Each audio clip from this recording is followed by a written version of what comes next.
so the last thing is the Golden Globes. So that was this past Sunday, the 28th of February. It was virtual, of course. It was hosted by Tina Fey and Amy Poehler, each on a different coast. I think Tina was in New York and Amy was in LA. They did this gag early on where like Tina is looking like she's touching Amy's shoulder from the different coast. Oh, but it's clear she's like, but you're not gonna realize that there's any difference. But then it's clearly a different hand, and it was pretty funny. The audience members were first responders on both coasts, right? It wasn't super packed, but you know they were in there, dressed up nicely with their masks and all that stuff. So some of the big winners, Daniel Kaluuya won for Judas and the Black Messiah for his role as Fred Hampton. Lakeith want me to just throw him Stanfield. out there? I got it. Want me to just give you all of them? Okay, well, hold on. So Lakeith Stanfield wasn't nominated because I want to go over some of the snubs as well. Lakeith Stanfield wasn't nominated, but Daniel Kaluuya won. The movie itself wasn't nominated for Best Picture. You're right. I was like, that was like crazy to me that that you know Judas wasn't nominated because that was his. He would have been a lead actor nominee, but he wasn't nominated. I'm just actually happy though that they did nominate and let him win as a supporting actor, because I hate when they put like Best Actor when that role is a supporting role. Mm-hmm. Because that's to me is disrespectful to the actual like lead role, which in this case was what's his name? Lakeith Stanfield. And well, Daniel Kaluuya wasn't in it for a lot of it, for like half the movie. Remember, because he was in spoiler alerts, he was in jail. He was definitely a supporting actor in that. Who you said you have the list? Who was nominated for Best Actor in a Motion Picture Drama? Best Actor in a Motion. I sound like I'm about to read out the results. But so in Best Actor Drama, it was Chadwick Boseman who won. Okay. For honestly, I'm not gonna lie, I never even heard of the movie, but I'm just happy. It's a Netflix movie. I saw it. I haven't watched it, but yeah. Ma Rainey's Black Bottom, Riz Ahmed for Sound of Metal, Anthony Hopkins for The Father, Gary Oldman for Mank, and then Tahar Rahim for the Mauritanian. Yeah. I saw that movie. Like, no, I know that movie. I haven't seen it. I haven't seen Mank as well. That's one of those, Hollywood patting themselves on the back type of movies. Oh. I hadn't heard of The Father till I watched the Golden Globes. Riz Ahmed, what movie is Riz Ahmed in? He was in Sound of Metal. Oh, okay. I don't know that one. I thought that, honestly, I'm not gonna lie, the photo of it, the photo that they have, I forget where I saw it. I think it was HBO Max that it's on. Made it look like it was a documentary. Oh, okay. So that's probably why you skip over. He's a good actor. He's in the HBO show The Night Of. It was a limited series, and he's a rapper too, by the way. Yeah, I know that. Have you heard him in the from the Hamilton mixtape? No, I didn't know he was on that. Song that you remember when they say immigrants, we get the job done. Yeah. So they do a rap. It's him, Snow the Product, forget some other like from different countries. One of them I think is Ethiopian rapper. So it's pretty cool. And Calle 13, I don't know if you know who Calle 13 is, but he's a Puerto Rican rapper. So anyways, he raps on it. He's pretty cool. Okay, yeah. Sandy, as you said, Chadwick Boseman won for that one posthumously. His wife gave the acceptance speech. I thought it was very beautiful. Speech. Yeah. So that was good. So okay, so that was supporting and then lead. I'm gonna jump around because I want to go to limited series. For Best Actress in a Limited Series, this is one that I was really happy about. Anya Taylor-Joy won for The Queen's Gambit. That's a show that I've been waxing poetic about for the past few months. So she won for that, and I believe Queen's Gambit also won Best Limited Series, right? Yeah. So there's actually something that I read up on in regards to Anya Taylor-Joy. I don't know if you want to go too deep into it, but it's so funny because Vanity Fair released an article and talked about her. And if you've ever seen her, she's very white, but she's Argentinian. Okay. Right. And Vanity Fair was like, she's like the 5th woman of color to win. In that same article, she even says, she's like, I'm Latina, but I'm also very white. Yeah. So I'm actually very hesitant to accept Spanish roles because I don't want people to get this whole idea that I'm trying to whitewash them. You're So trying she's to a very appropriate. woke white Latina. She's woke within herself, knows what's going on. But it's so funny because Vanity Fair was like a woman of color. I was like, look, I'm just trying to say this real fast as an announcement to anybody who, like, look, if you're our allies for people of color and you want to help advance our color, but if you're writing something or producing something, please triple check with actual people of color, because you end up making an ass of yourself, is what happened there. Heck, triple check with the subject of your article. Yeah, because especially since she said, and no, in that article itself, it was kind of like the whole, like, somebody did a survey on Latinos wanting to be called Latinx, and like, oh, Latinx people overwhelmingly don't like the term Latinx. We surveyed this many Latinx people who said that they don't. I'm like, look, and you're still don't using be tone deaf. Just don't be tone deaf. Yeah. But anyways, go ahead.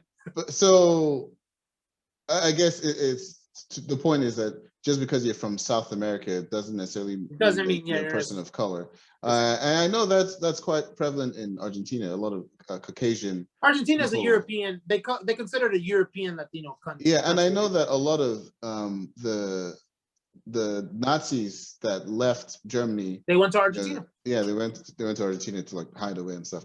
But yeah, I'm glad she won. I thought she was really great in the role. I love that show. Then another big winner was I know Regina King was nominated for Best Director. Oh yes. Trial of the Chicago 7 won for Best Screenplay, which, I called that one. Which one won Best Motion Picture Drama? Best motion. Hold on, I have to scroll up and down because you keep going from shows to. Yeah. Best motion performance or best motion picture overall. Yeah. Drama was Nomadland. Oh yeah, okay. I know it won Best Director. I wasn't sure that it won Best Motion Picture. Yeah. By the way, I did see the Trial of the Chicago 7, and what'd you think? I definitely see why they won. It was damn good. Yeah, it was. I think Aaron Sorkin is a really great writer. I honestly recommend people who haven't seen these, watch it the way I watched it, which is I watched Judas and the Black Messiah first, and then I watched the Chicago 7, and it kind of is like a loose. It ends up being kind of like a loose sequel. Yeah. There's a good parallel there. Yeah. So actually, you know what? I think we'll put up a list of the movies from the Globes that we think you should watch because we've seen them already, and maybe some of them that we probably would want to watch. So I know for myself, I think everyone should watch Judas and the Black Messiah and Trial of Chicago 7. Would you agree on both of those? I would definitely agree with both of those. Keep in mind, though, for the Fred Hampton role, the role that you're going to get in Judas and the Black Messiah is going to be amazing.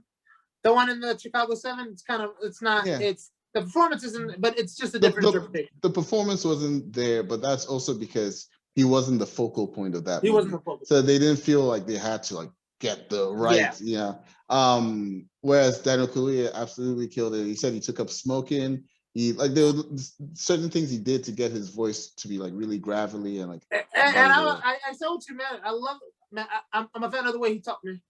Yeah, it's so hard to track, So it really is. I was like, I just got. I'm not gonna lie, I put subtitles one time. I knew that I was struggling to, like, keep up with it. I knew my parents definitely didn't know what he was saying, so I was like, I'm gonna put on subtitles. It's really good. So those two.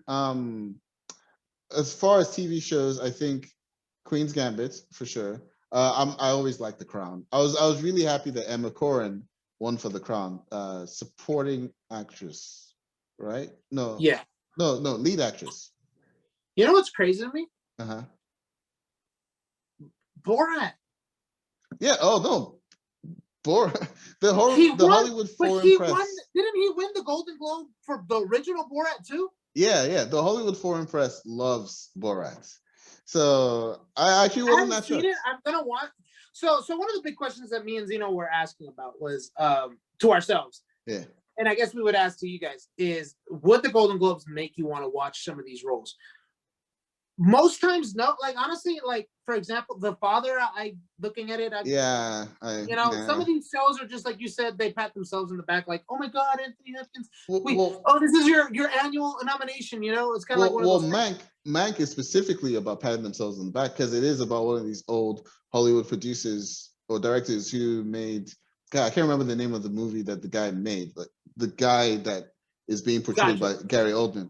But it's about the stuff that led up to the making of that movie. The movie's made in all black and white. It just seems like it's one of so he's playing Orson Welles? He's playing Herman J. Mankiewicz, he did the screenplay for Citizen Kane. Oh, okay. Can you click on Citizen? Whatever. That's what it is. I want to see who directed it. Biographical drama film about screenwriter Herman J. Mankiewicz and his development of the screenplay for Citizen Kane. So I want to see who directed Citizen Kane. I believe it was Orwell. I think you're right. It was Orwell. George Orwell. No. Orwell, yeah, George Orwell. No. Orson Welles. Orson Welles. Okay, I was right the first time. Okay. I mix those up all the time. They sound so close. Yeah, exactly. But yeah. So certain movies is just like Hollywood doing the Hollywood thing, but then others, and that's why I like award shows, right? They put the spotlight on movies that you normally wouldn't have even thought about. I would never in a million years have sought out the movie Parasite had it not been getting so much buzz in the SAG Awards and Golden Globes, and then eventually winning Best Picture at the Oscars. But because it did that, I was like, you know what? It's on Hulu. Let me go watch it. One of the best movies I've seen in the past decade.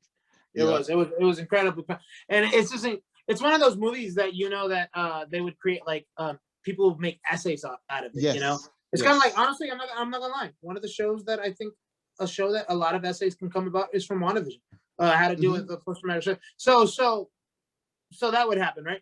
But as far as like in the watching this one, honestly, I feel like I need to watch Borat. I watched the first one, I loved it. Yeah. But then I watched it again and it wasn't as funny.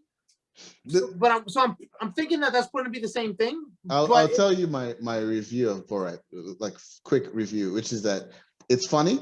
There are definitely a lot of cringy moments, but I think it's cringy by design, and but I think it's an important movie as far as like understanding parts of where certain people are in this country, like why they have certain mindsets. So that's my quick review. It's definitely social commentary. The first one was social commentary. Yes, for sure. And this is more of that. So yeah, I'm happy for Sacha Baron Cohen. I'm glad Daniel Kaluuya won for Judas and the Black Messiah, but had Sacha Baron Cohen won for Trial of Chicago 7 instead, I wouldn't have been mad about that because I thought he was really good in that role too. So any other movies on there that you're seeing or shows on there that you think people should watch that they may not have? Hamilton was Hamilton. I will say I wish it had won. I feel like Hamilton just, that was kind of like a gimme nomination. Like they're like, oh, we have to nominate this movie. We have to nominate this, right? Because it was nominated, it won all these Oscars or whatever. I mean, these Tonys and all that stuff. Yeah. But honestly, I really feel like if that's the case, Leslie Odom was completely snubbed. Yeah, well, because to me, he is the star of Hamilton. He got nominated for different awards for, I think, One Night in Miami. Maybe they didn't want to like over nominate. But honestly, to me, Leslie Odom is the star of that actual play. Yeah. So I actually want to go watch. So they're redoing Hamilton. I don't know if you saw that they're gonna do performances in the Fox Theater. Yeah, it's at the end of the year, so after August. So hopefully COVID is down. Yeah. The tickets are expensive as hell. So if I do get one, it's gonna be like a nosebleeds, and I need a one of those, like what was the ones that the old ladies wear with the monocles, binoculars. But I would watch it just to see the difference in the performances. But Leslie Odom was snubbed, in my opinion. So okay, because in the Tonys, both he and Lin-Manuel were nominated for for lead actor, and Leslie Odom won that one.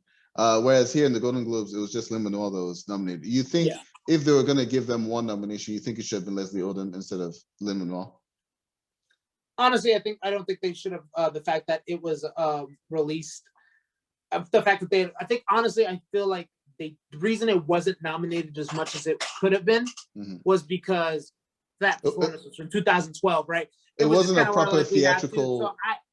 It wasn't a proper theatrical release. It was literally just like, here's a Broadway thing. They're like, we have to nominate this just because it is Hamilton, but they're not gonna win. Like, you never thought we were gonna win. That's true. And since that's the case, I feel like them nominating Lin-Manuel Miranda makes sense. But honestly, I feel like they had nominated Leslie Odom Jr. He actually would have had a good chance of winning. Like, his performance is that good that among the voters, they probably would have been like, maybe he actually might get this win. Like, was that the one that was the category that Chadwick Boseman won, right? That's the one that Chadwick Boseman won. Okay. He would have had a good chance. I don't think he would have won though, because he. But you're right. He did get nominated for best supporting actor in a motion picture. I thought he. Oh, you mean for One Night in Miami? One Night in Miami. Yeah. Okay. Have you seen that? No, I haven't. It's been on my list. Yeah, it's on Amazon Prime, so I'll go watch that. Okay, so real quickly, these are the so this is for you, and you tell me, and I'll tell you if I will watch it. So the best motion picture, the drama, it's. Would you watch Nomadland? Probably not. Probably not. I might watch it just because it won. Honestly, that's the reason why I would watch it. The Father. We've already said that. Probably not. No. Okay. The Trial of Chicago. We already saw that. Actually, hold on. I do like Olivia Colman and Anthony Hopkins. Before that reason, I might give it a chance. If it's one of those like overly long movies, like 2.5 hours, then no. If I gave it a chance, I'll let you know in 6 years when I actually finally watch it. Okay. That's one of those movies. I still haven't watched The Irishman because it's so long. Yeah. Neither have I. Yeah. I thought about watching it. There was one movie that I thought about watching last night. So currently my thing to do is just to throw in a movie with the kids at night and let them fall asleep in my arms, and then I just carry them upstairs. Yeah. I know it's probably somebody's gonna throw out like, oh, it's not healthy. You should put them in bed. Screw you. What's it called?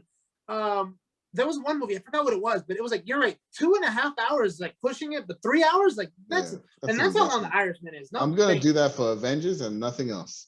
All right. So what's Promising Young Woman. Someone had told me about that, and they said that it was on Amazon, and they wanted to watch it, but then they never got around to it. It's right here. It says is a 2020 American black comedy. So why is that in the drama and not in the comedy?